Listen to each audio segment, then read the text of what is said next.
қайырлы күн. Бізде бүгін ерекше сабақ. Яғни біз өмірдің негізі көміртекті зерттейтін боламыз.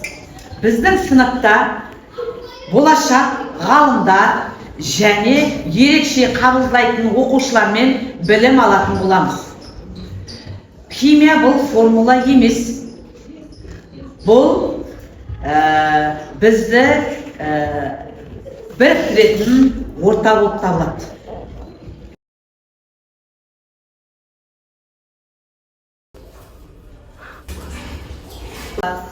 Көміртек сиқыршы болып келеді. Бірде жұмсақ графит болып келетін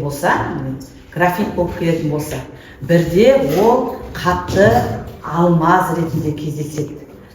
Күнсәуле, айтшы, неліктен қасиеттері әртүрлі осылардың?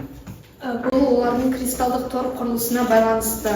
Алмазда көміртек атомдары бір-біріне тығыз байланысқандықтан олар қатты болады. Кәусар, қарашы, Күнсәуле саған қазір алмастың неліктен ерекше екендігін көрсетеді. Бұл карандаш, оның ұшы графит, ол өте жұмсақ. Біз онымен қағазға сурет сала аламыз. Ал бұл бізде алмаз, ол өте қатты, тіпті онымен шынығына да кесе аламыз. Бұның екеуі де көміртек. Кәусар, саған тапсырма. Мына алдымызда тұрған суретке қара, оның қара карандашты және көмірді тапшы. Қоршап шықшы осыларды.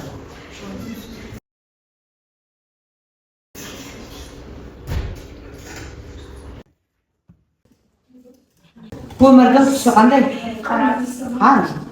Қатты ма, жұмсақ па? Қатты. Қолмен ұстап қойшы. Қатты, е?